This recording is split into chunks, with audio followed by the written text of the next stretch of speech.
네, 안녕하세요. 현성현 원장입니다. 오늘은 간단하게 비중격 천공에 대해서 알아보도록 하겠습니다. 네, 비중격 천공은 말 그대로 코를 좌우로 나누는 이 중격에 구멍이 생긴 질환인데요.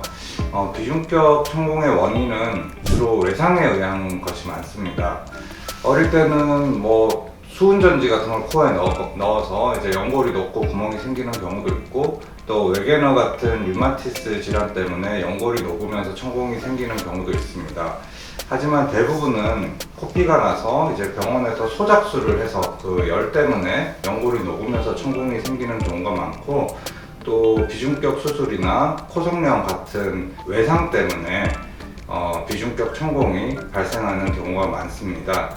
또한 이제 코피가 자주 난다고 아니면 코에 딱지가 많아서 계속 하고 이런 습관적인 행동들이 비중격 천공을 만들기도 합니다. 코에 이제 천공이 있을 때 어떤 증상이 생기는지 알아보도록 하겠는데요.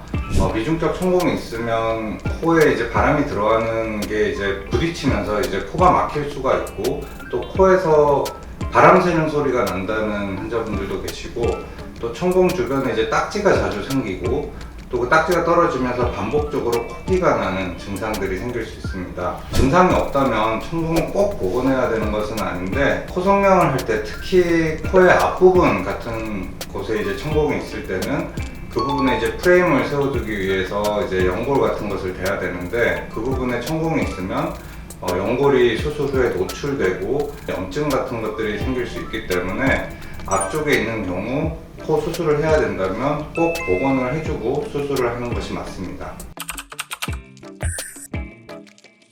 비중격 천공 수술은 구멍의 크기나 위치에 따라 방법이 달라질 수 있습니다. 단순하게 천공만 있고 또 크기가 5mm 이하인 경우는 양측을 잘 방리하고 주변 피판을 조금 옮겨서 봉합을 해주고, 양측에 슬라스틱 판이라고 이렇게 대주는 것만으로 좋아지는 경우가 많고요. 또 수술 후에 천공이 발생한 경우라면은 주변에 연골이 없는 경우가 많기 때문에 중안부를 연골이나 또 근막 같은 연조직으로 보강을 해 줘야 되는 경우가 많습니다. 또 최근에 많이 오시는데 사이즈가 1cm 이상 되는 큰 천공인 경우는 코 바닥 쪽에서 코의 점막을 방리해서 돌려주는 피판술을 같이 진행하는 것이 좋습니다. 구멍이 앞쪽에 있는 경우는 대부분 증상이 있는 경우가 많고, 구멍이 점점 더 커지는 경우가 많기 때문에 수술이 필요하지만, 뒷부분에 천공이 있는 경우에는 내시경으로 보면 보이지만 환자분이 증상이 없는 경우가 많기 때문에 꼭 수술이 필요하다고 할 수는 없습니다.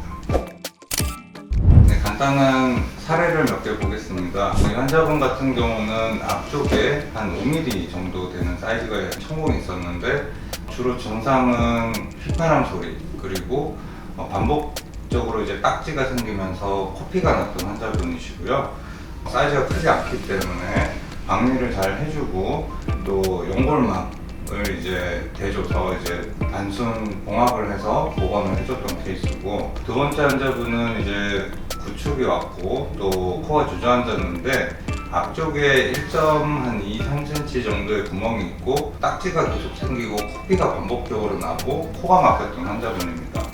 점막 상태도 되게 안 좋습니다. 안 좋기 때문에 뒷부분에서 점막을 충분히 연골막을 방리를 해서 비중격 피판을 앞쪽으로 돌려서 막아주고, 반대쪽 같은 경우는 유경골과 연골막으로 봉합을 해줬고, 수술 후 한 달째고, 오른쪽은 완벽히 나았고 왼쪽은 서서히 살이 자라 들어가기 때문에 이런 경우는 3개월 정도 되면은 깨끗하게 낫는다고 보시면 됩니다. 마지막 세 번째 환자분은 사이즈가 굉장히 컸는데 거의 1.5cm에서 2cm 가까이 되는데, 환자분의 증상은 코피나 이런 딱지가 아니고 코가 막히는 증상입니다. 비중격은 반듯한데 뒷부분이 중간 부분이 크게 구멍이 나면서 와류가 형성이 돼서 숨을 못 쉬었던 환자분이시고요.